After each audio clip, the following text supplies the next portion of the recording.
Pues muy buenas tardes a todos. Esta voz que tengo de café no he bebido, ¿eh? Muchas gracias por haber venido. Hoy sí que es un buen día, hoy no hace tanto calor.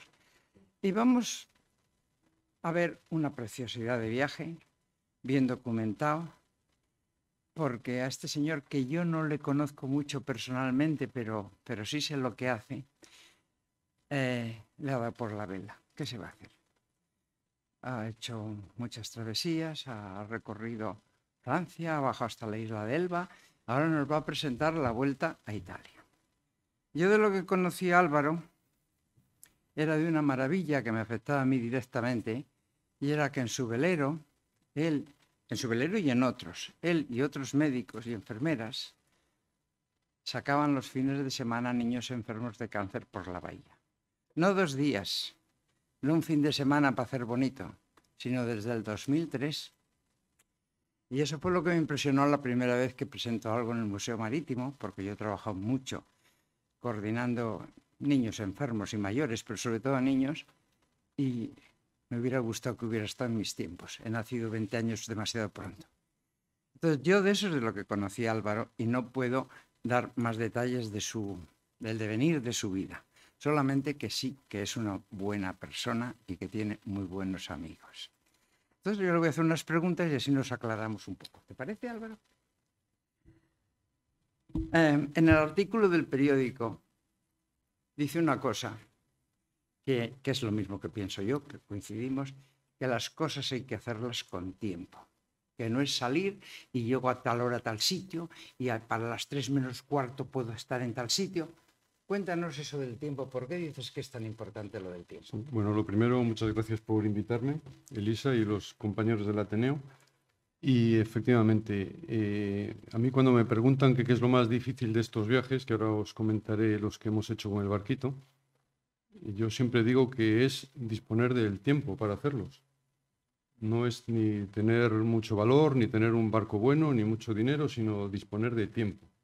Entonces, claro, hay que saberse organizar para disponer de tiempo, ¿no?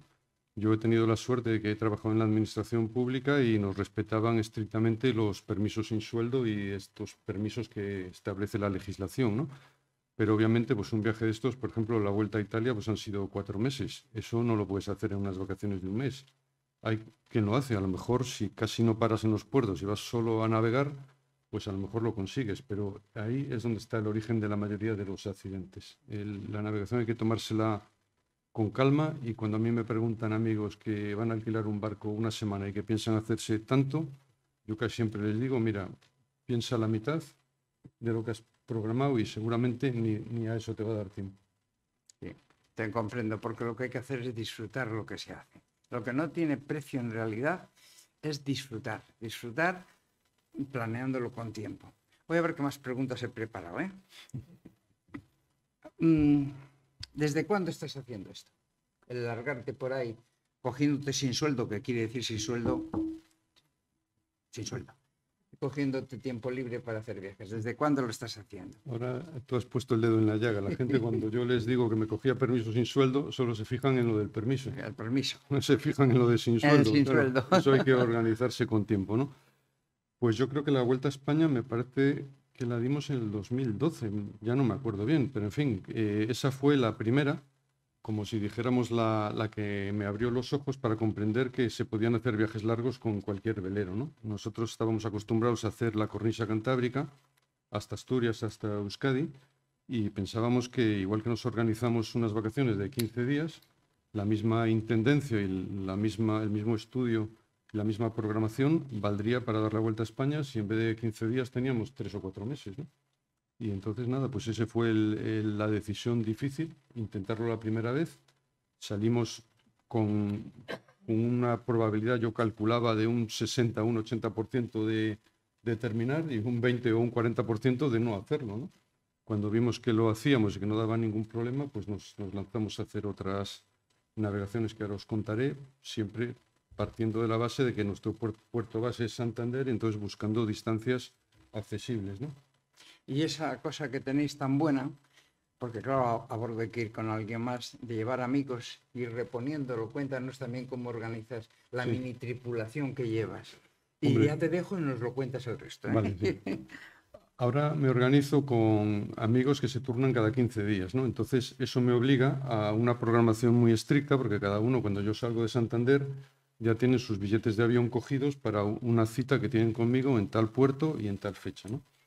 Eso es una de las cosas más difíciles de organizar y sobre todo ahora os contaré el año pasado en la Vuelta a Italia que estábamos todavía con los coletazos de los confinamientos, etcétera, ¿no?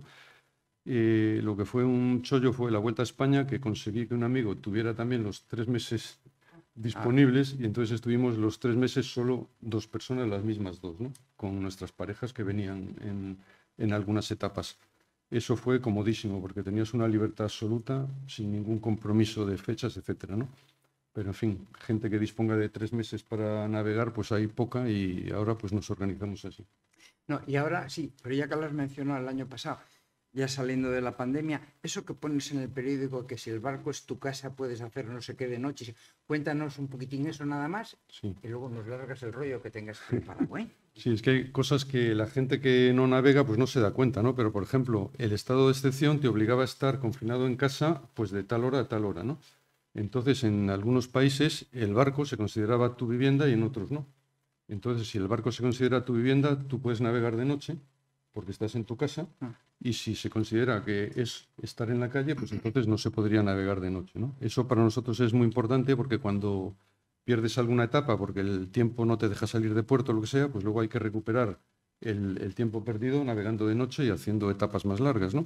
Entonces, bueno, pues ese fue un matiz que no me sabían decir antes de salir, lo pregunté en las embajadas, tanto la de Italia como la de Francia, y bueno, aquello parecía que era un secreto que no se lo querían contar ni al confesor, ¿no? No te decían lo que iban a hacer. Entonces, hasta que no llegamos a Francia no nos lo dijeron y hasta que no llegamos a Italia tampoco, ¿no? Entonces, concretamente en Francia sí que se podía navegar de noche, consideraban que en el barco estabas en tu casa, pero no podías bajarte a puerto en el horario del estado del toque de queda, ¿no?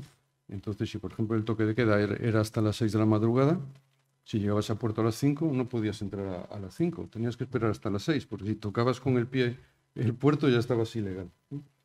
Y en Italia sí que se podía navegar también de noche. bueno, pues yo ya estoy deseando que nos cuentes el resto. Muy bien, ¿No pues les parece? Vamos a ver. gracias.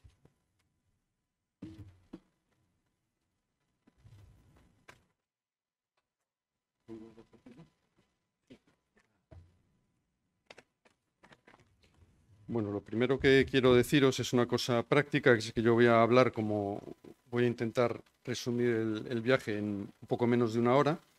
Quiero que luego haya tiempo para preguntas, que es siempre lo más interesante.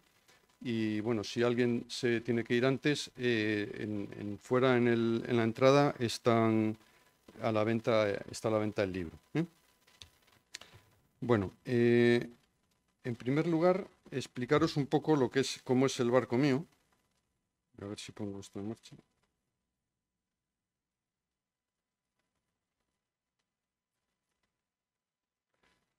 Vale.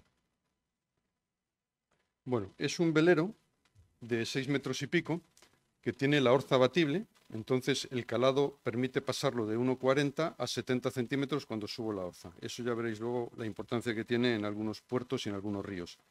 Es un barco muy modesto, no está compartimentado, tiene aquí una cama de proa, unos colchonetas laterales, la mesa, una cocinita muy pequeña que solo tiene un fuego. En popa, debajo de la bañera, tiene otra cama doble, pero que la usamos normalmente para almacenar el material, las velas, etcétera. Y un fueraborda de 6 caballos. Como veis, un barco modestísimo, menos de 7 metros y un motor bastante pequeñito. Con este barco hemos dado la Vuelta a España en 2012, que fue salir todo el contorneo hacia el oeste, bajar Portugal, el estrecho de Gibraltar, y cuando llegamos a Francia volvimos a cruzar al Cantábrico por el canal de Midi y volvimos a Santander. O sea que fue una vuelta completa a la península. Es el que os dije antes que me descubrió a mí que se podía hacer una navegación larguísima con un barco pequeño. Este fue otra navegación a Bretaña, ida y vuelta, siempre costeando. El barco mío está despachado a 12 millas y no me puedo alejar más de las 12. El viaje a la isla de Elba, llevamos el barco en un camión, ahora os comentaré que es una de las ventajas de los veleros pequeños. nos dejaron en la Nouvelle, fuimos a la isla de Elba, ida y vuelta. La vuelta fue por los canales del sur de Francia en vez de por el mar y volvimos otra vez en un camión por carretera. Este fue el del año 2018, que fue la vuelta a Francia. Hicimos toda la subida por el mar, el Canal de la Mancha, llegamos casi a la frontera con Bélgica, nos metimos por los ríos y canales para bajar al Mediterráneo. Y aquí no puedo resistirme a poneros la foto mítica de mi barco desarbolado debajo de la Torre Eiffel en aquel viaje de la Vuelta a Francia. Por supuesto, siempre que se va por los canales hay que desarbolar. Y este es el que os voy a contar hoy, que lo hicimos el verano pasado. Trajimos el barco en un camión al Port La Nouvelle, hicimos toda la costa francesa, toda la costa italiana hasta Sicilia, subimos por el Adriático y al llegar a Venecia nos metimos por el río Po. Después os comentaré los detalles, pero intentando hacer la circunnavegación más completa posible de la península italiana. Bueno, todo esto ocurrió el año pasado saliendo de los confinamientos de la pandemia. Si os acordáis, había un confinamiento perimetral por comunidades autónomas y nosotros el barco le íbamos a subir al camión en Santurce, entonces estuvimos dudando hasta que a lo mejor no podíamos empezar el viaje porque no podíamos ir navegando a Euskadi. Al final, a mediados de mayo, ya se tuvo claro que todos los países europeos iban a terminar con los confinamientos a lo largo de los primeros meses del verano. Curiosamente, Italia fue la que más tardó porque estuvo en estado de excepción hasta finales de julio. Entonces, toda la navegación por Italia, o la mitad de ella, la hicimos en estado de excepción. Y tomamos la decisión de hacer este viaje, estaba planificado de mucho antes, pero solo 2 semanas antes. Teníamos un plan B que hubiera sido ir a las Rías Bajas con la misma gente que me iba a acompañar a la Vuelta a Italia, pero la decisión de irnos a Italia fue 2 semanas antes, cuando ya se vio que los confinamientos se terminaban. Bueno, entonces el barco, como digo, lo llevamos en un camión. Este es el camión recogiéndolo en Santurce y aquí depositándolo en el agua en Port La Nouvelle. Es un camión pequeño que nos saca el barco con su propia grúa. El barco pesa 1.500 kilos, eso para un camión no es nada. Y como la orza es abatible, me lo lleva en un camión de caja plana, calzado así con unos neumáticos y no necesita un transporte específico. En la Nouvelle tuvimos el primer susto porque el único sitio para desembarcar que encontramos fue en este muelle que tenía un pantalán paralelo al muelle de piedra y por lo tanto el camión tuvo que alejar como 4 o 6 metros la grúa hacia afuera para pasar con el barco por encima del pantalán. Cuando estaba el barco a mitad de camino, empezó a sonar la sirena del camión y a levantarse del suelo las patas de este lado. Y yo ya estaba imaginándome en mi barco, como en esos vídeos de YouTube que te dan la risa cuando les pasa a los demás, que se estrella contra el pantalán. Y además, yo y mi tripulante estábamos ahí abajo sujetándole con unos cabos para que no se torciera, ¿no? Por suerte no ocurrió. Abortamos la maniobra y tuvimos que buscar otro sitio para desembarcarlo. Bueno, el paso por Francia lo voy a contar muy deprisa porque para mí era ya la segunda vez que lo hacía. Cuando fui a la isla de Elba lo recorrí entero y solo comentaros algunos detalles de cosas que nos pasan navegando a vela, ¿no? Por ejemplo, esto es cuando salimos de Cannes. Queríamos venir a las Islas Lerins, que están enfrente de Cannes, y era una etapa cortita, solo veníamos aquí a ver unas esculturas sumergidas que ahora os comento, y luego venir aquí a Port Vauban, que en total eran 8 millas, ¿no? Pero salió un vientazo del este, que en realidad este fue el track de ese día. Fijaros qué zigzag más loco. Cada vez que el barco va un poco para atrás es porque estábamos cambiando de velas o poniendo el tormentín, etc. Entonces el barco derivaba. Total, que las 8 millas teóricas se convirtieron en 22. Esto es una cosa que a veces la gente que no navega a vela no se da cuenta, que es que las distancias directas en la vela son casi imposibles. Si tienes que ceñir, la distancia se multiplica por 2 o 3 y el tiempo a veces hasta por 5. Aquí las 8 millas se convirtieron en 22. Y además pasándolo un poco mal. Estas son las esculturas sumergidas que al final no pudimos ver. Son unas esculturas a 2 o 3 metros de profundidad y no pudimos porque en el canal que había entre las dos islas justo ese viento del este se encajonaba y allí era imposible fondear. Llegamos a Italia y allí fue donde tuvimos la primera, bueno, la única casi, el único requisito con el tema del COVID, ¿no? llamamos a San Remo, que es el primer puerto donde tocamos, y me preguntan por la radio que si tengo il tampone. Yo era la primera vez que oía esa expresión. Il tampone es como llaman en Italia al certificado de estar vacunado del COVID o de tener la PCR negativa, ¿no? Cuando ya me lo aclararon, les dije que sí y me dejaron amarrar, pero estoy casi seguro que si hubiera dicho que no, no me hubieran dejado tocar el puerto en Italia. Al final me dejaron y a partir de ahí pues fuimos empezando a contornear Italia y os voy a contar esto que es la entrada en el puerto de Pisa. Para contaros un problema que tienen los puertos dentro de las desembocaduras de los ríos, ¿no? Yo con mi barco me puedo meter en los ríos, pero el problema es que cuando un puerto está dentro de un río, a lo mejor puedes entrar y al día siguiente no puedes salir, ¿no? Cuando el agua del río se enfrenta con la marea o con el viento, porque, por ejemplo, Pisa, el río Arno, que es el que desemboca al lado de Pisa, desemboca hacia el este, entonces cuando viene el viento del este, desemboca hacia el oeste, cuando viene el viento del oeste, se forman ahí unas olas imposibles. Esta es la entrada del río cuando llegamos y eso es el día siguiente, simplemente porque había cambiado el viento. Si me hubiera metido en un puerto de dentro del río, este día no hubiera podido salir. Por ahí no hay ningún barco que salga. Bueno, otra cosa es que me preguntan muchas veces que cómo nos quedamos en los puertos, ¿no? Yo, aparte de las marinas, pues a lo mejor, por ejemplo, en España, pues la mitad de los días me quedo en marinas y la mitad en puertos pesqueros o fondeado, y en el extranjero lo hago menos porque pues no lo controlo las costumbres, pero en Italia tienen obligación de tener una cosa que llaman la banquina di tránsito. Entonces son puertos, plazas de amarre que hay en los muros de los puertos que no tienen ningún servicio, no tienen agua ni luz, pero son gratuitos, ¿no? Este, por ejemplo, pues estaba aquí al lado de una goleta y este puerto ese día pues no nos costó nada. Ahora no tienes ningún servicio.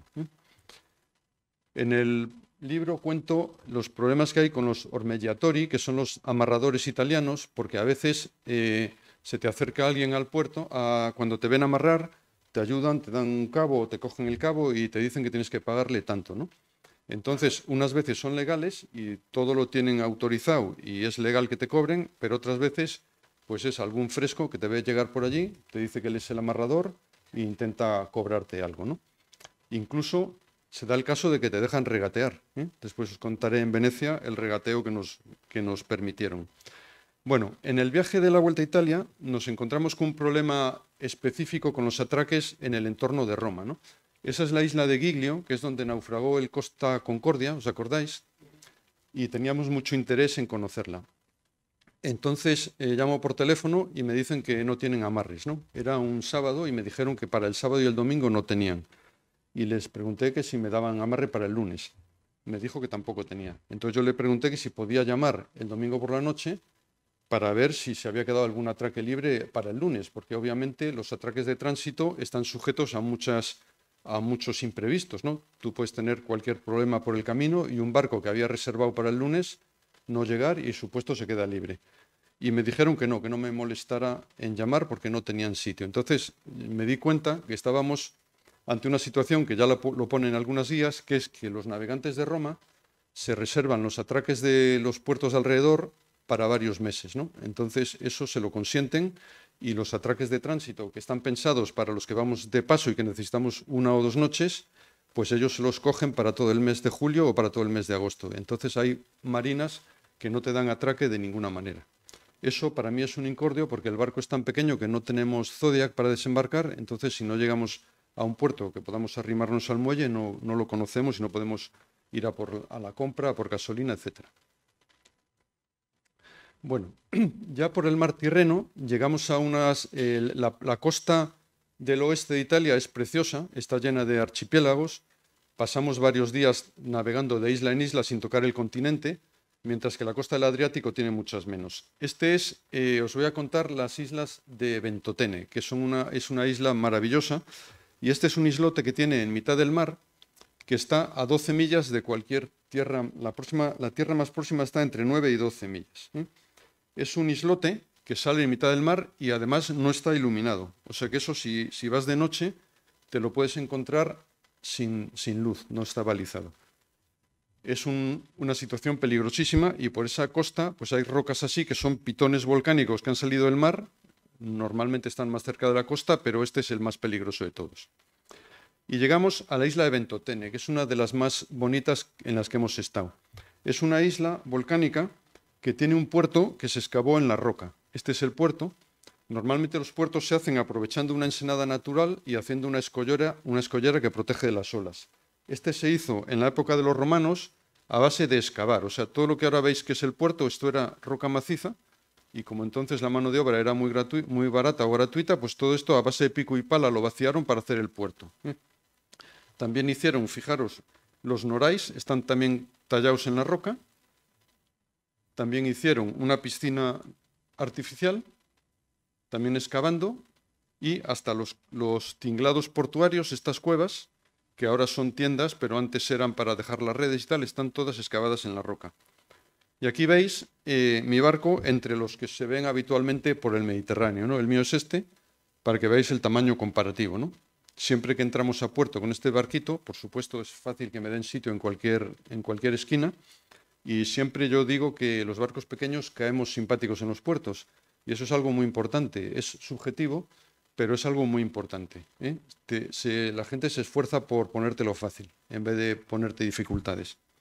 Muchas veces, después os contaré alguna, han quitado de su sitio algún servicio de tráfico portuario, alguna gabarra o lo que sea, para dejarme a mí entrar y que no tuviera que seguir de largo. Y esta es la isla de Questalau, que fue una prisión. Esta no se usa para nada y está ahí el edificio antiguo de la prisión abandonado.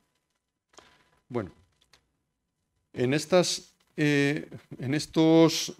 etapas de isla en isla a veces caemos en sitios preciosos, ¿no? Por ejemplo, esta es el islote de Gallo Lungo, que como veis tiene forma de delfín, y estuvimos fondeados aquí justo enfrente del morro del delfín, ¿no? En este viaje hemos conocido 18 islas. De esas 18, algunas tienen servicio de pasajeros, pero otros no, y si no vas con tu barco es imposible de conocerlas. Esta es una de ellas, por ejemplo.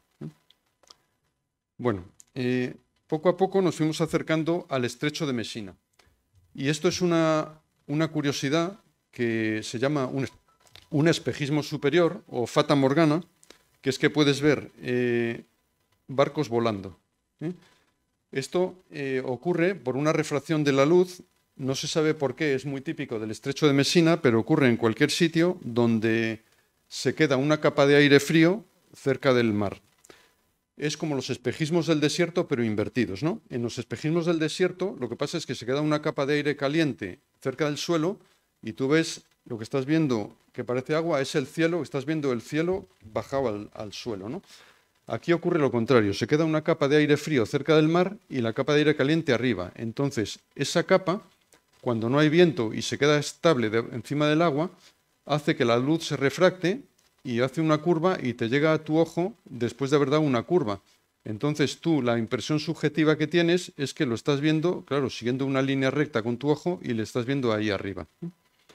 Esa foto y esta no son tomadas por mí, están sacadas de internet, pues es para que veáis las cosas raras que se pueden ver. Otras veces ves el propio horizonte levantado y entonces lo que parece es que es una ola de tsunami que se te viene encima, y nosotros el que vimos fue este islote. Este es un islote que se llama el islote Licosa y nosotros le vimos levantado del agua y dividido en 3 trozos.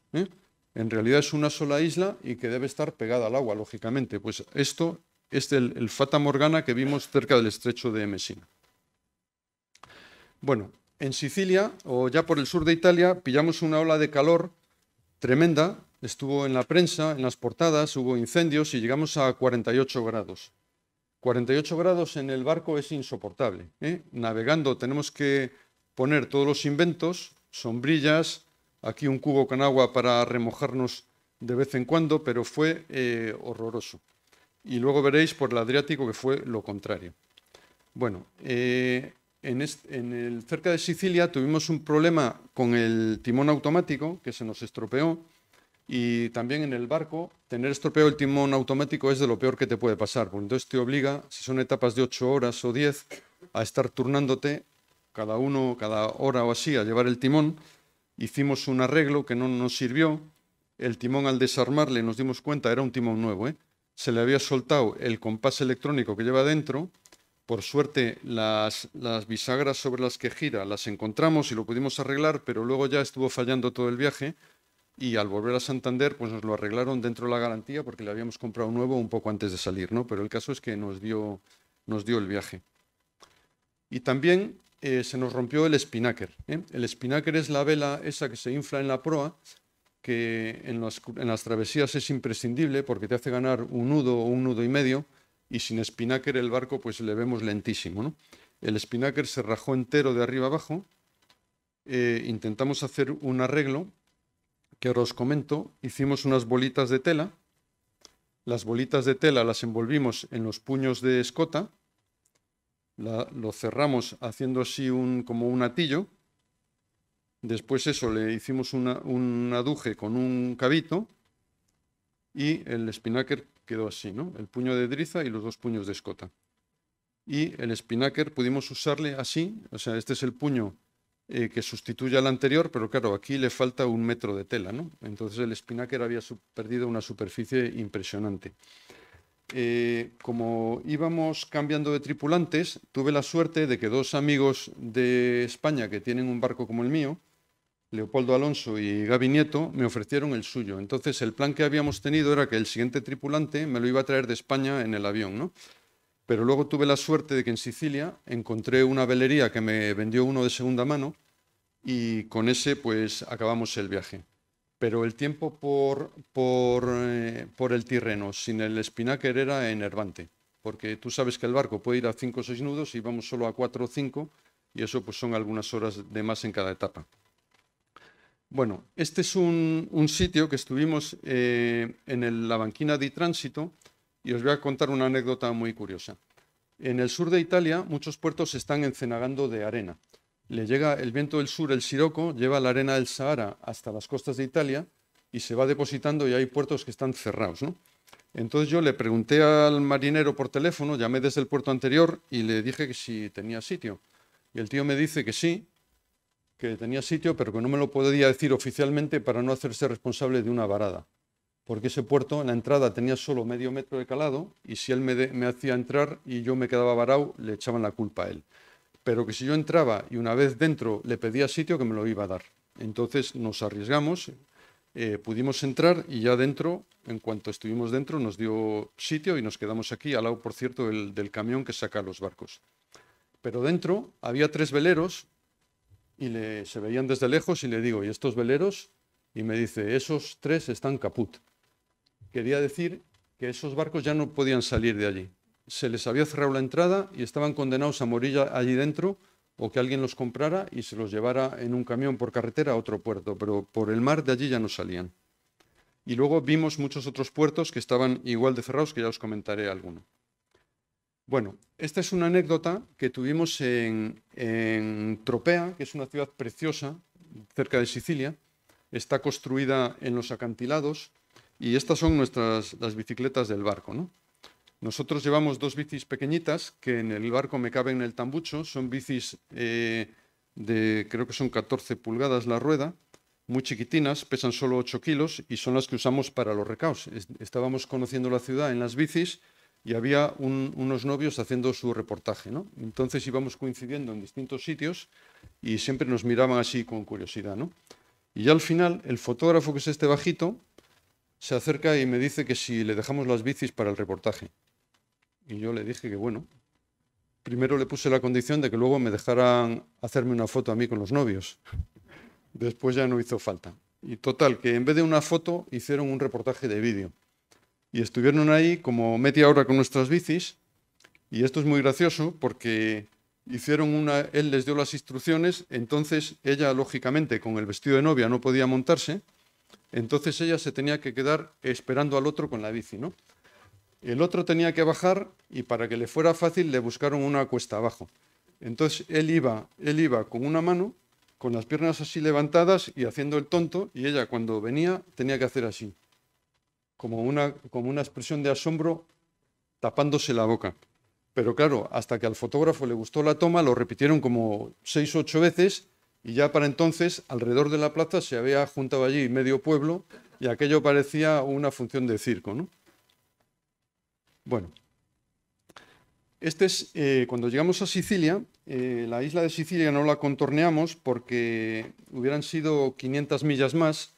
Es la isla más grande del Mediterráneo y habríamos alargado el viaje un mes. Y ya de por sí iba a ser largo, iban a ser 4 meses, entonces Sicilia nos quedamos en un puerto del norte y la recorrimos en un coche de alquiler, ¿no? Pero en Milazzo, que es donde lo dejamos, había pasado una cosa muy curiosa. Veis que está lleno de pájaros, ¿no? Bueno, pues habían podado los árboles del paseo marítimo y todos los estorninos, o creo que eran estorninos, no estoy muy seguro, que anidaban allí, habían encontrado su hábitat en los balcones de los barcos. Entonces se amontonaban y dejaban los barcos llenos de cagarrutas, claro. Por suerte, en el mío no, porque me dijo allí uno que tenía una motora que le había observado dos cosas muy curiosas. Lo primero, que solo se posaban en los balcones de acero inoxidable porque tenían un diámetro que se adaptaba a su patita, ¿no? Los quitamiedos de mi barco son mucho más finos y ahí no se agarran. Y luego, además, en el barco suyo se agarraban en los que estaban más salpicados de salitre, que no resbalaban, que son los de la proa. En los de la popa, que es donde él estaba trabajando y los tenía más pulidos, ahí se resbalaban y se caían. Bueno, el muelle, el puerto ese era horroroso por la noche. La gente cuando salía por la mañana a navegar, lo primero que hacía era baldearlo todo porque estaba el barco lleno de cagadas. Bueno, recorrimos Sicilia en coche, fuimos a ver el Etna, que curiosamente entró en erupción, subió al nivel 4 de alerta, que era el más potente cuando estábamos nosotros.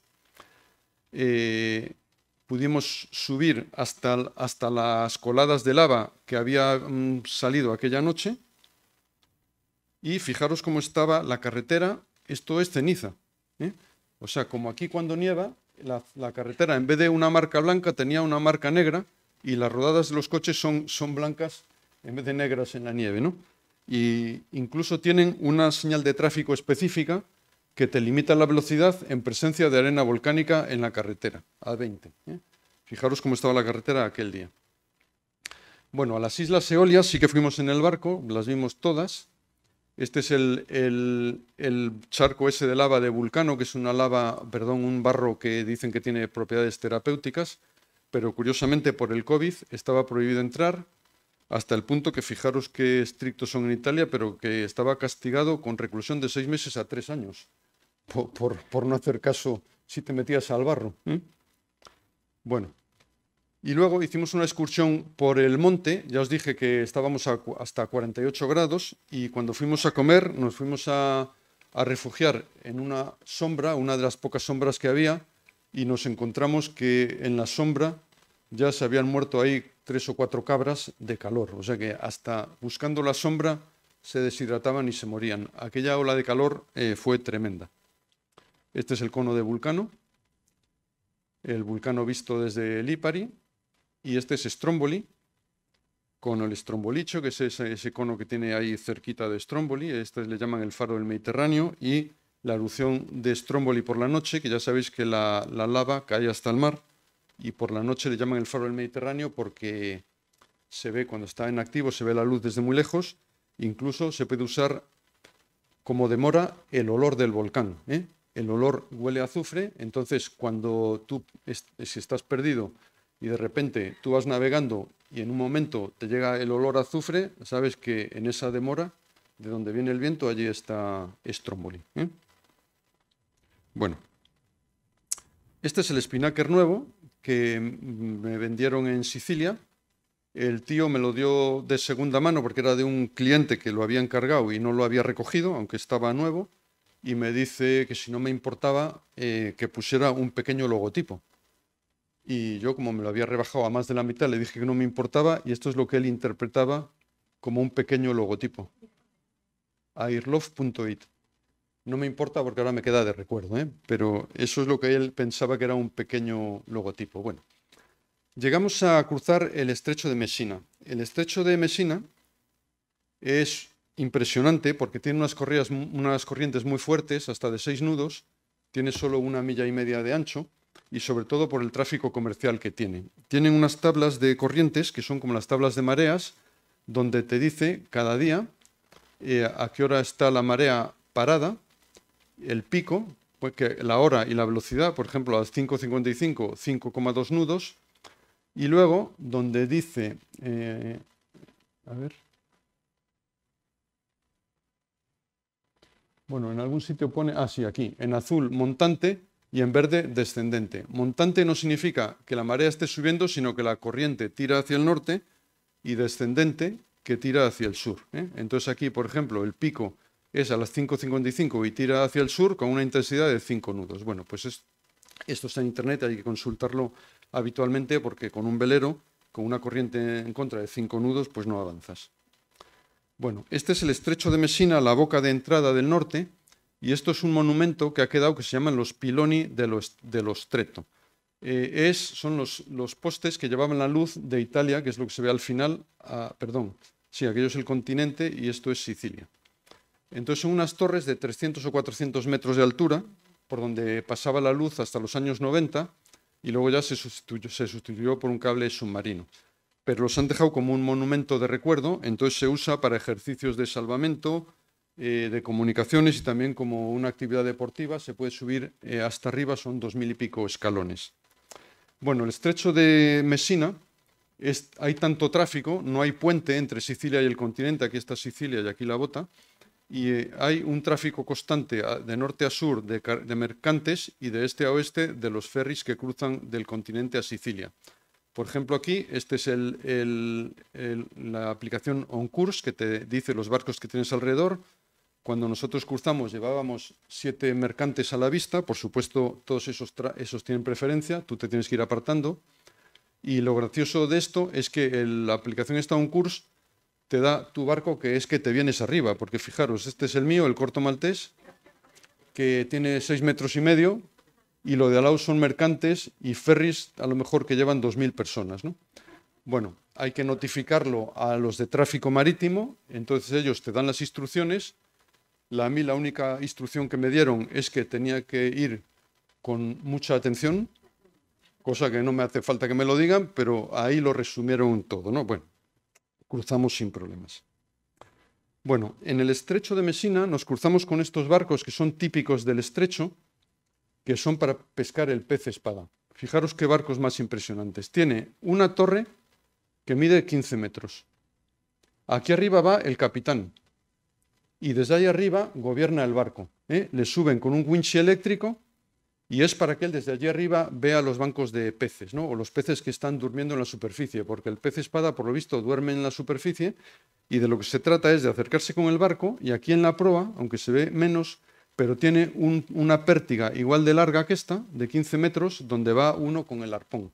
Entonces la idea es pillar al pez espada durmiendo antes de que oiga el ruido del motor del barco. Y efectivamente, esa pértiga es tan larga que le arponean desde la proa antes de que se despierte, ¿no? Es un barco típico del estrecho. Lógicamente, solo puede navegar con mar muy calmada.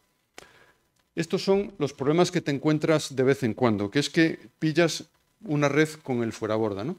Esta red la pillamos, fijaros, esta es la entrada. Aquí habíamos cruzado el estrecho, y este retroceso que hicimos fue porque aquí pillamos la red y veníamos aquí a Reggio de Calabria y obviamente el motor se paró y el viento nos llevó hacia arriba derivando. Imaginaros, esto es lo que tardamos en sacar el fueraborda y quitar esa red de la hélice. Imaginaros que el viento, en vez de para arriba, nos hubiera llevado para la costa. Pues desde luego, en ese tiempo nos estrella contra la costa. Esa es una de las ventajas que veo yo al fueraborda, que le sacas, le pones en la bañera, le destrabas la red y lo resuelves con suerte en unos minutos, ¿no? Con un motor intraborda, esto te obliga o a tirarte a bucear con un cuchillo en la mano, que desde luego no lo quitas en el tiempo que se lo quito yo al fueraborda, o a pedir un mayday para que te agarren y te saquen con un remolque antes de que te des con las piedras.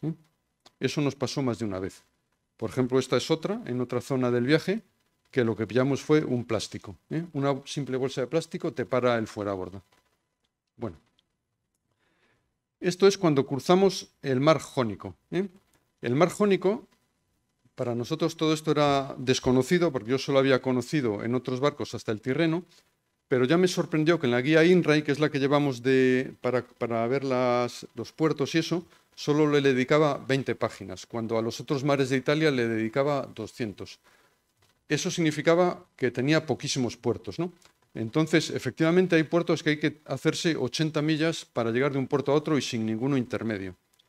Y 80 millas, si el viento no te viene a favor y tienes que ceñir, son 160 o 300, que eso significa 2 o 3 días sin parar. Y encima, aquí es donde están los puertos más encenagados por la arena, ¿eh? Fijaros este, que se llama, creo que era, a ver si me acuerdo el nombre para decirlo bien.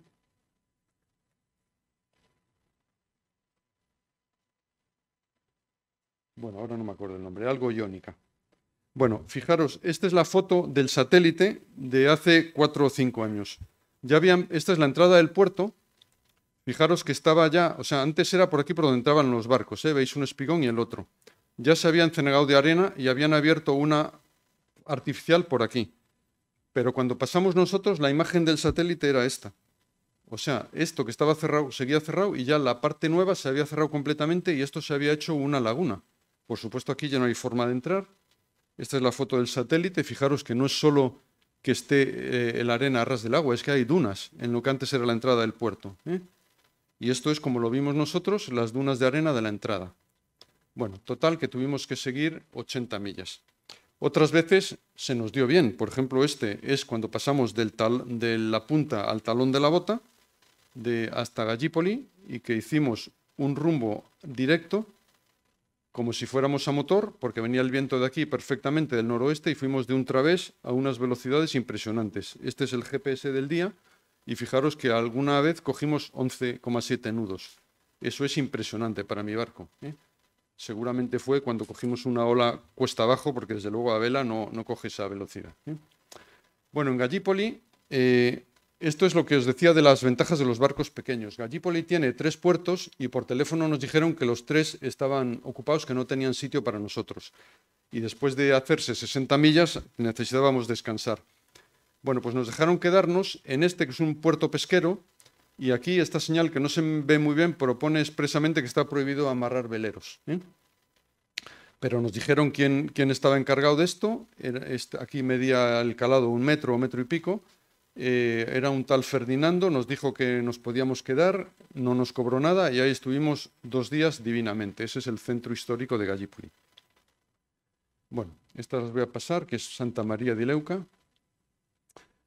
Ahora os voy a contar algunas de las situaciones difíciles, ¿no?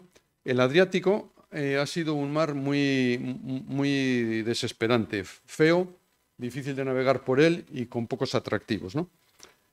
Aquí, por ejemplo, pues tuvimos que hacer una etapa muy larga porque no había puertos intermedios, entonces tuvimos que hacer noche.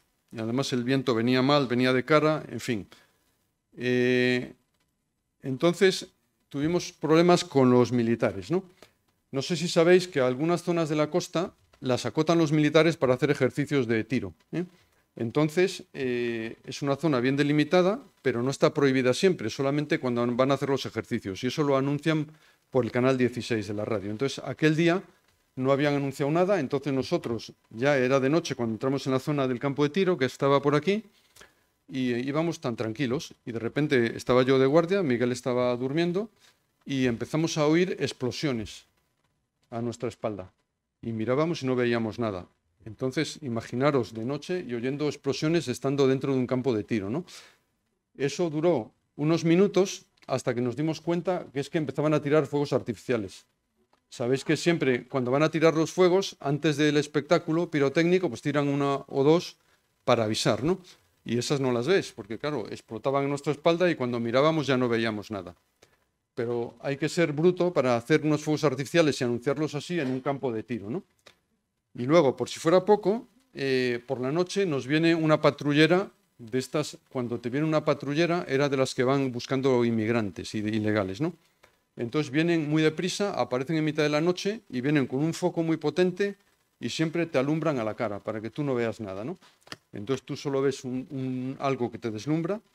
Y entonces, nada, se acercaron, se pusieron a mi popa. Yo navego siempre con una línea de vida, un cabo de 30 metros o así, arrastrando por la popa por si alguien se cae al agua. Lo recogí enseguida, no fuera a ser que lo trabaran con su hélice y la liábamos. Y entonces a gritos me empiezan a preguntar que si soy italiano, que a dónde voy, que de dónde vengo. que qué es lo que llevaba arrastrando por la popa. Siempre que me han parado navegando las autoridades me han preguntado lo mismo. No sé si es que alguien lleva droga arrastrando o algo así, no me lo explico. Y luego que si iba solo. Entonces les digo que no, que iba con otro tripulante y me dicen que le despierte, que le quieren ver la cara, ¿no? Supongo que querrían ver que era europeo. Bueno, total, que se levanta Miguel muerto de sueño, con los ojos así, y cuando vio lo que había por la popa, se le abrieron los ojos como posavasos, ¿no? Porque él vio una patrullera, los militares asomados en la proa, hablando conmigo a gritos. Bueno, cuando vieron que no era ninguno ilegal, no nos hicieron la inspección y se marcharon igual que habían venido.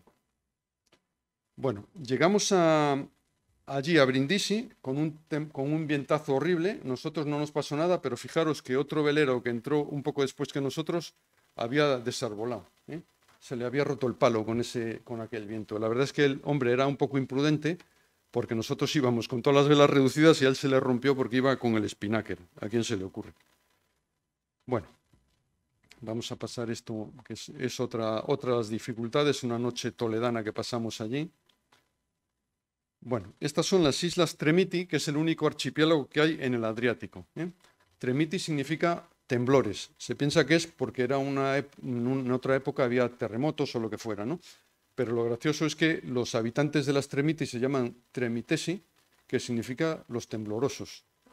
Así se llaman ellos. Bueno, son unas islas, las únicas que hay en el Adriático, pero muy bonitas, ¿eh? Son así, ocupadas por una ciudad con un castillo. Este es el Corto Maltés fondeado delante de San Domino.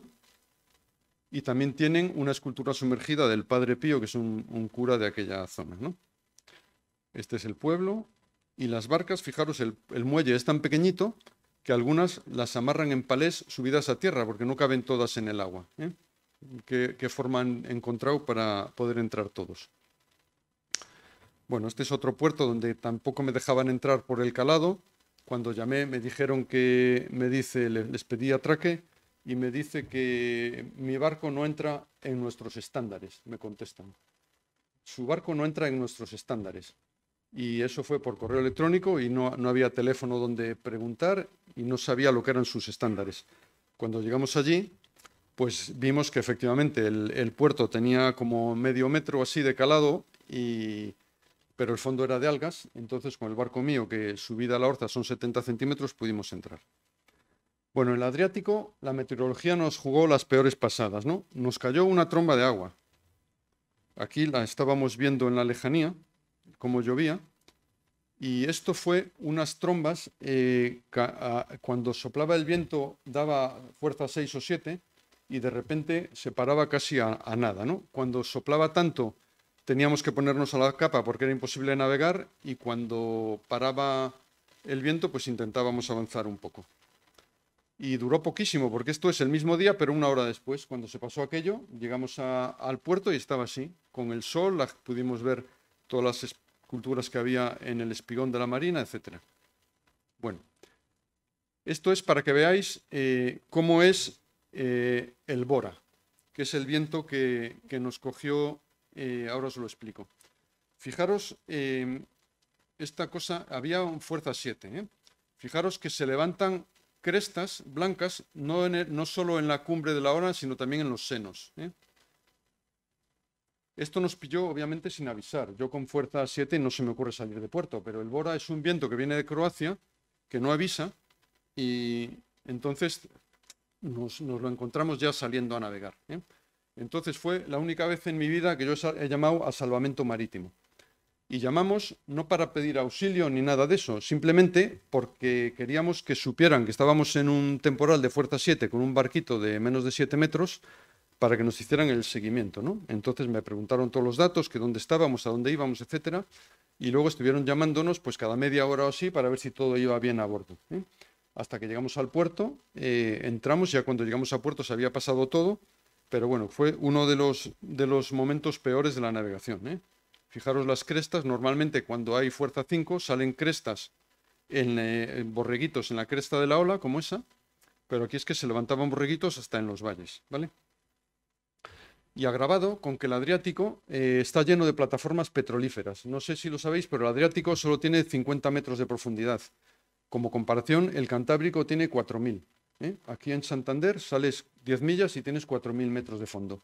El Adriático solo tiene 50, entonces eso hace que cualquier viento, bueno, sobre todo estos como el Bora, pues levanta un oleaje mucho más gordo que aquí. Y como tiene tan poca profundidad, está lleno de plataformas petrolíferas que cada una tiene su radio de exclusión donde no se puede navegar. Entonces eso te lo pone todavía más difícil. Bueno. Después de todas esas dificultades, pues llegamos por fin a Venecia, ¿no? Y al delta del Po.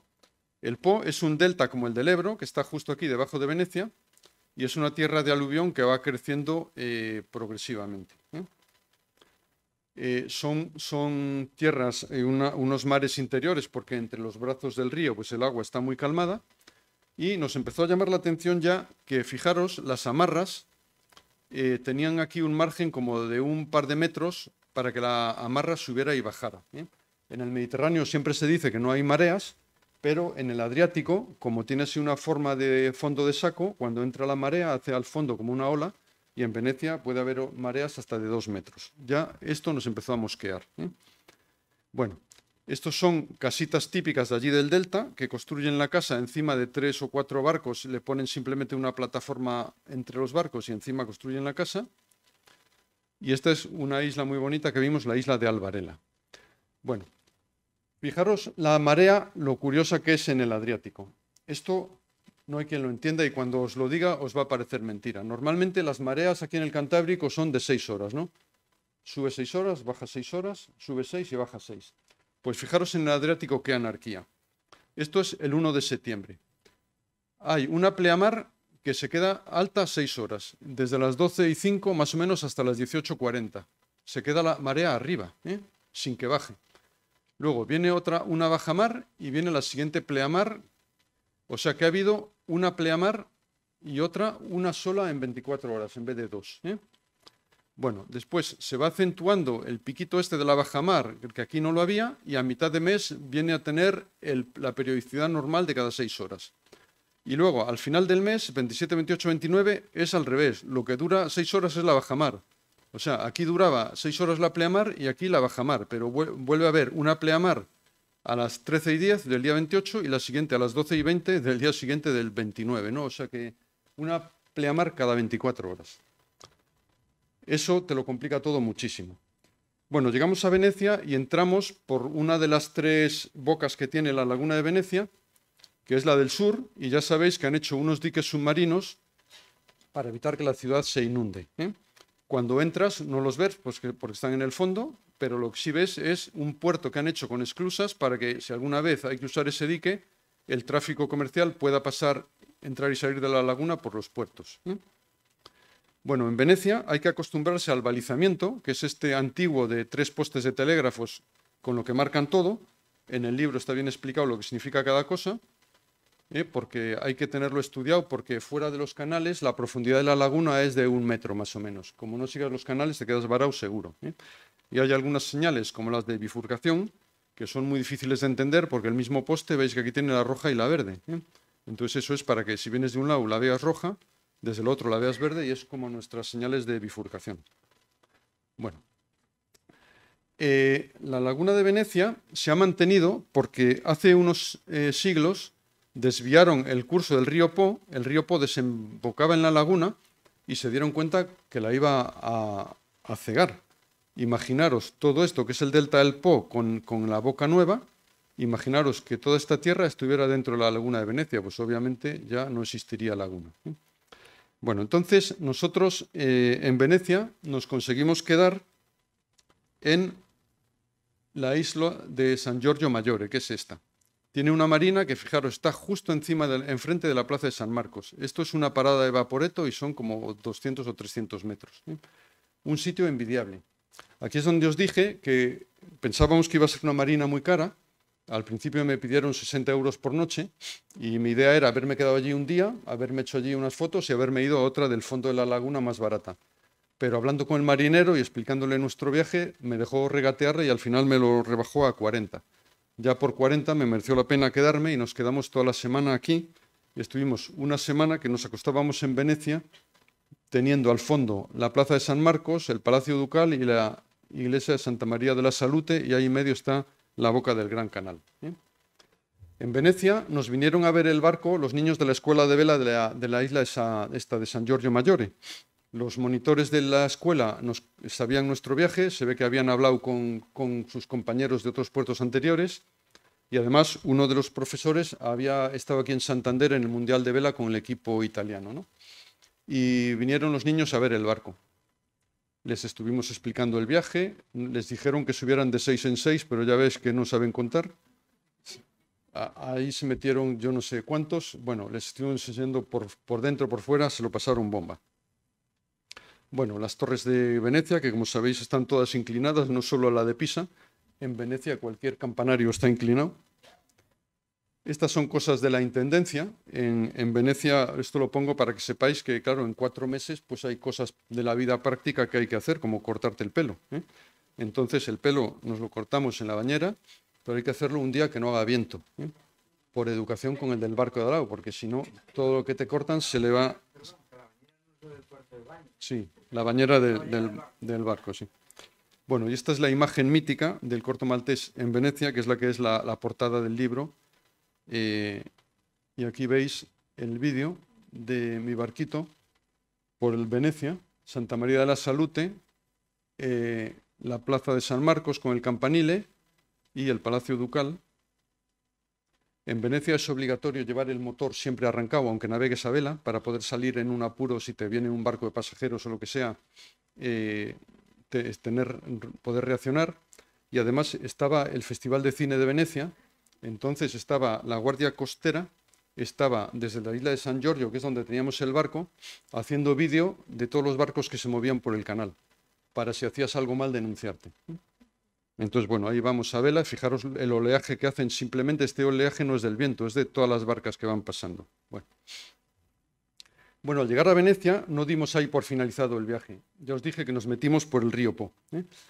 Para meterse por el río hay que desarbolar, porque se pasa por debajo de los puentes. Entonces, desarbolar pues significa quitar todas las velas. El palo se le pone horizontal en el barco.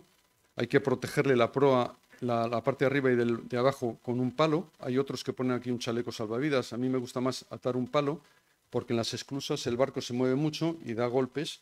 Entonces, si das un golpe con el palo, te puedes romper la veleta o la luz, o si es con el enrollador, peor todavía porque te cargas el enrollador, ¿no? Entonces, ahí se le pone otro palo.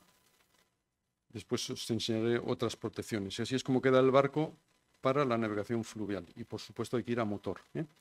Este es el río Po, que es el más largo de Italia, y fijaros que aparentemente corta casi la península italiana, lo que pasa es que solo es navegable la mitad. Nosotros cogimos por aquí y llegamos hasta Mantova, que está más o menos en la mitad.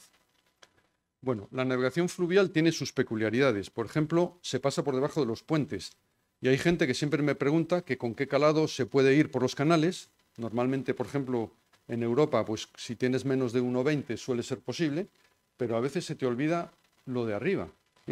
A veces pasas por puentes como este y hay que saberse las señales. Para ir por los ríos hay que hacerse un título especial que se llama el CEFNI, que es la de navegación fluvial. Por ejemplo, este puente tenía este trozo roto. Lo que veis es el puente de detrás. Aquí no había plataforma.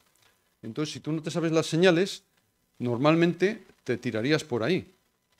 Pues ahí ponía que estaba prohibido y por el que había que pasar es por este. Obviamente, esto que se ha derrumbado está en el fondo y si te metieras por ese sitio tropezarías con la parte de abajo. Y fijaros cómo pasa el barco. O sea, entre el palo y esto había, pues no sé, 30 o 40 centímetros. Hay barcos que ni siquiera desarbolados pasarían por ahí. Bueno, esta es una esclusa de las grandes. Aquí, como veis, al llenarse, pues puede hacer remolinos y dar un golpe el palo con la pared. Esto es una imagen de la navegación fluvial, cómo se va siempre a motor. Y estas son las protecciones que hay que poner. Lo que os dije del palo, hay que proteger las luces con una defensa, porque también puede chocarse la luz con el muro y romperse. Después se le pone una madera por fuera de las defensas, es una madera que yo llevo siempre amarrada en la proa, de manera que solo con 2 defensas y la madera has protegido el casco por completo. Y yo le pongo también un sistema para reenviar el timón aquí al carro de la mayor, entonces yo me siento en la entrada de la bañera con un paraguas para darme sombra, porque hace un calor tremendo, y desde aquí, corrigiendo con el carro de la mayor, echo la caña del timón a un lado o a otro. Bueno, estos son los atraques buenos de los ríos, ¿eh? Pero de estos en el Po hay poquísimos. Una de las conclusiones del río Po es que no está pensado para la navegación deportiva, ya os lo digo, ¿eh? En el canal de Midi, por ejemplo, que sí que está pensado para la navegación deportiva, todos son así. ¿Qué pasa con el Po? Que es un río que nace en los Alpes y desemboca en Venecia. Entonces, no tiene ningún sentido meterse con un barco por ahí, porque llegas hasta un punto que no tiene salida y te tienes que volver. No es como el canal de Midi, que te permite ir del Cantábrico al Mediterráneo, ¿eh? Entonces, la mayoría de los que había, bueno, la navegación fluvial es así, en vez de por el mar vas viendo siempre como un paisaje selvático. Y estos son los amarres que había para esperar las esclusas. Solo están pensados para gabarras, obviamente. Son unos postes clavados en el fondo, como los de las bricolas de Venecia, que tenían, no sé si eran 16 o 20 metros entre uno y otro. Y además, sin comunicación con la orilla. Eso está pensado para que venga una gabarra, amarre la proa en uno, la popa en el otro y espere ya que se le abra la esclusa. Pero mi barco no llega, porque si yo me agarro en la proa aquí, la popa no me llega allí. Entonces teníamos que andarnos buscando la vida, cogiéndonos a cualquier sitio que pudiéramos de la orilla. Y tampoco hay sitios para quedarse a dormir. Por ejemplo, este es el sitio más curioso donde he dormido yo con mi barco nunca. Había un restaurante que tenía una terraza metida en el río, ¿eh? Entonces, cuando llegamos, estaba cerrado, no había nadie. Yo me amarré a la terraza y estaba así. O sea, aquí, si hubiera venido alguien a cenar, aquí estaban ellos cenando y yo aquí durmiendo, ¿no?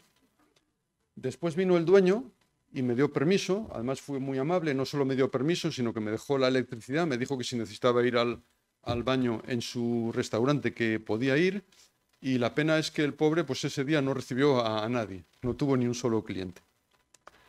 Bueno, este es otro problema de la navegación por los ríos, que es la eutrofización o la colonización de algas. Fijaros, llegando ya a Mantova, cómo estaba el río, ¿eh? Todo esto verde es un cuscús de algas pequeñitas, como granitos de arroz, que se mete por el circuito de refrigeración, te lo obstruye y te calienta el motor, ¿eh?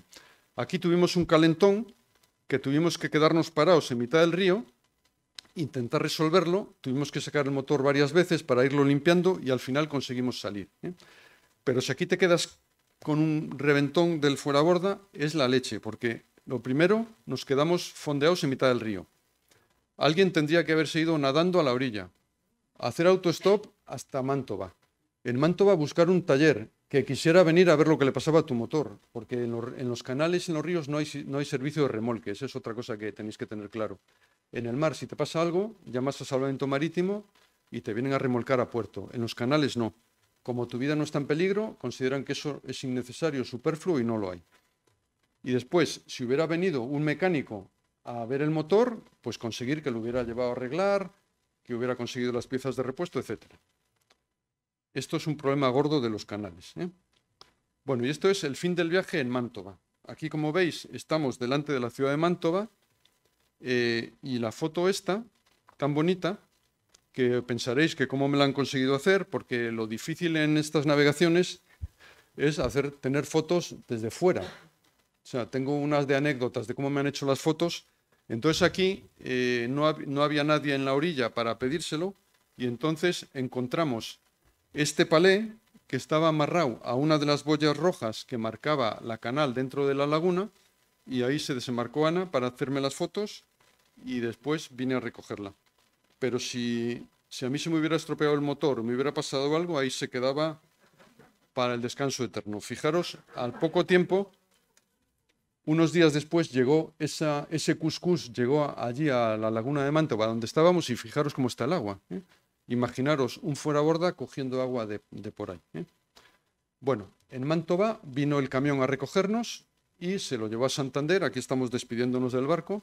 El viaje que por el mar nos había llevado 4 meses, por carretera son 2 días, y desembarcando el barco en Puerto Chico, ¿eh?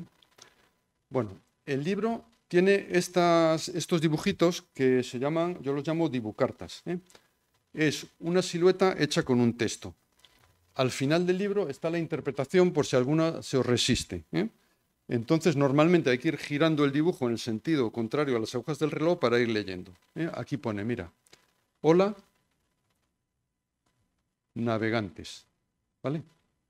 Después, esta es la U, ¿veis? Después de 2000, esta es la L, 200 millas pone ahí, después lo veréis mejor. En la estela, ¿veis? La E, la S, la T y la E, la L y la A. Ahora hay que seguir leyéndolo boca abajo. 111 días en el mar, he vuelto a Santander. Aquí está la S de Santander, la A que hace el timón y aquí sigue el texto. Dar la vuelta. La caña del timón es la T y la A es la parte de arriba del timón. Completa Italia es la realización de un sueño y sigue por aquí. Son dibucartas. Bueno, y luego me preguntan que por qué en el libro no hay fotos, ¿no? Las fotos encarecen muchísimo los libros, entonces podría poner 5 o 10 fotos y no merece la pena, entonces las tengo todas en el blog. Tenemos un blog que está puesto en la parte de atrás, en la contraportada, donde se accede a través de aquí, donde pone para ver las fotos de cuando llegamos, clic aquí. Entonces ahí hay como 800 fotos, creo, clasificadas por capítulos. Entonces en el libro, cuando veáis una palabra o una frase escrita en negrita, significa que hay una foto correspondiente a eso. Entonces, pues podéis o bien leer un capítulo y aquí, como están clasificadas por capítulos, abrir todas las fotos de ese capítulo o ir buscando una a una la que queráis ver, ¿vale? Bueno, pues nada, eso es lo que os quería yo contar. Después de que hagáis ahora las preguntas que sea, podéis comprar el libro fuera y yo os lo dedico. Muchísimas gracias.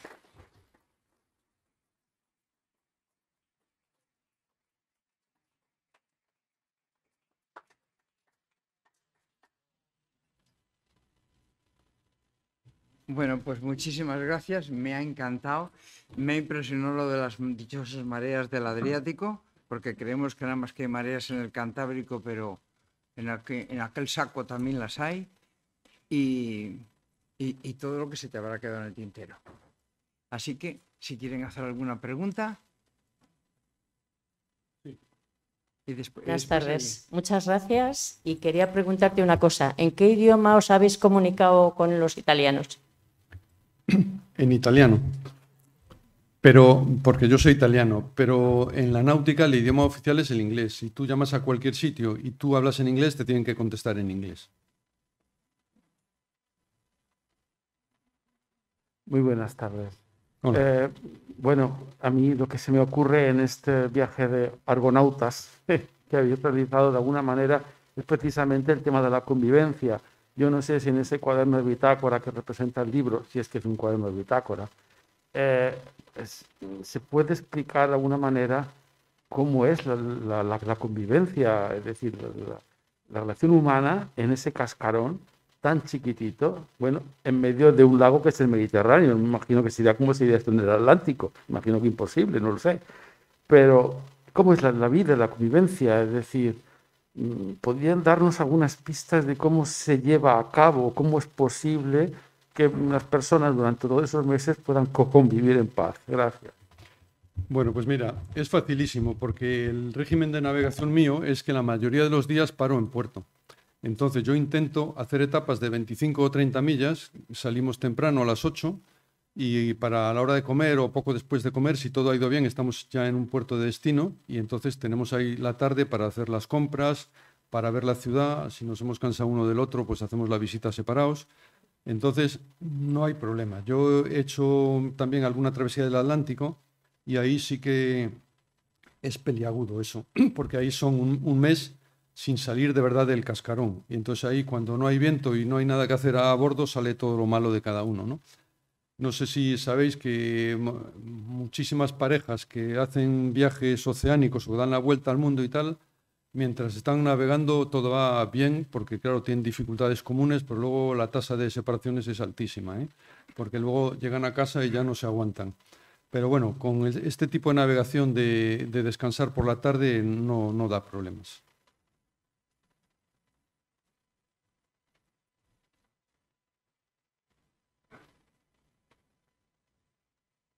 Lo primero, muchas gracias. Lo primero, me ha encantado, me parece increíble la capacidad que teníais de resolución de recursos creativos a todas las dificultades. Y me llama la atención el momento de la tempestad, como además era salvamento marítimo, o sea, cómo se siente tiene que sentirse uno en ese momento, ¿no? Muy vulnerable ante, no sé, ¿cómo te sientes vulnerable ante las naturalezas que te... Hombre, yo siempre digo que hacerse mayor tiene una ventaja, que es que cada vez le tienes menos miedo a la muerte, pero porque cada vez tienes menos que perder, ¿no? Eso no quiere decir que yo allí me viera en peligro de muerte, ¿eh? Que conste. No fue en absoluto para eso. Lo que pasa es que, claro, objetivamente, estar en un temporal de fuerza 7 con un barco de 6,5 metros, eso es una burrada. O sea, si alguien hiciera eso voluntariamente, yo desde luego le retiraba el saludo, ¿no?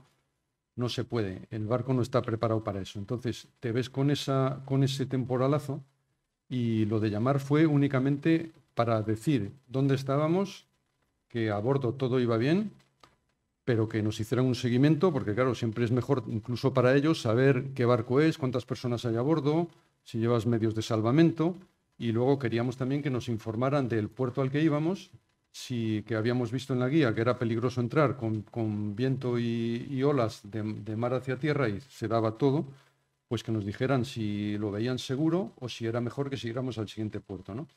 Entonces, bueno, esto antes de llamar a salvamento marítimo lo hablé con Juan, que es el que estaba conmigo a bordo.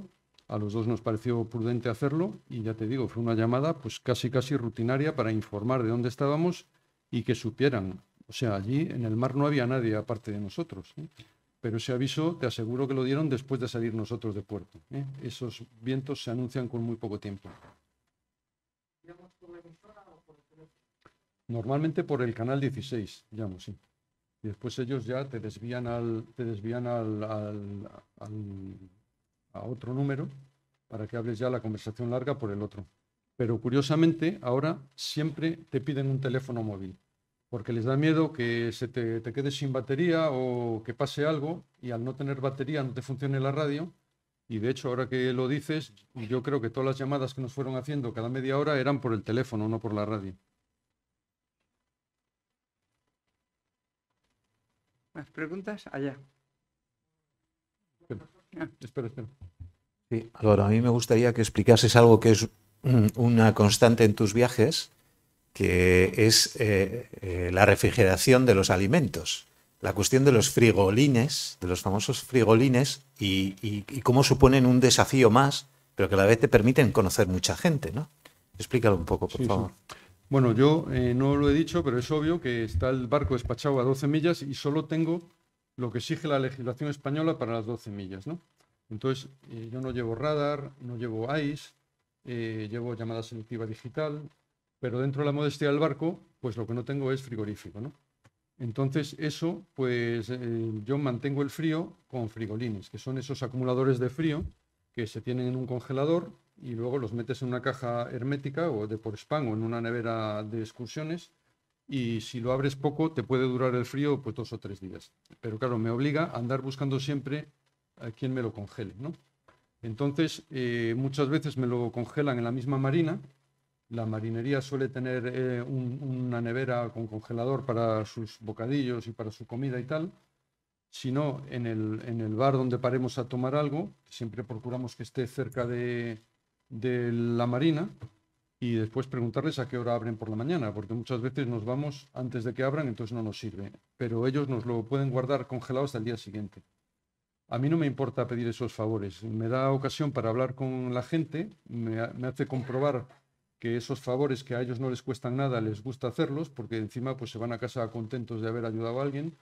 Y bueno, pues a mí me da ocasión de muchas conversaciones, ¿no? Por ejemplo, una de este viaje, pues era en un bar que la camarera era cubana, ¿no? Entonces, un hermano de Mario, que es el que venía conmigo, pues vive en Cuba. Entonces ahí enlazamos yo había conocido Cuba hace unos años y enlazamos la conversación con la cubana y ella estaba encantada de poder hablar en castellano porque era en Italia, hablando en castellano con nosotros y encima de su tierra, ¿no? O sea que es como un favor mutuo, ¿no? Ahora, no cabe duda que es una de las incomodidades, porque yo cuando llego a puerto siempre tengo que encargarme lo primero de todo de la intendencia, ¿eh? Y la intendencia es los frigolines, el agua, la gasolina si hemos ido a motor y la comida, porque en el barco no podemos llevar la despensa de un mes, llevamos la despensa de 2 o 3 días como mucho, ¿eh? Entonces si vas consumiendo tienes que ir reponiendo. Y ya una vez que has resuelto eso, ya puedes dedicarte a ver la ciudad o a hacer un poco de turismo. ¿Tienes ya pensada otra aventura?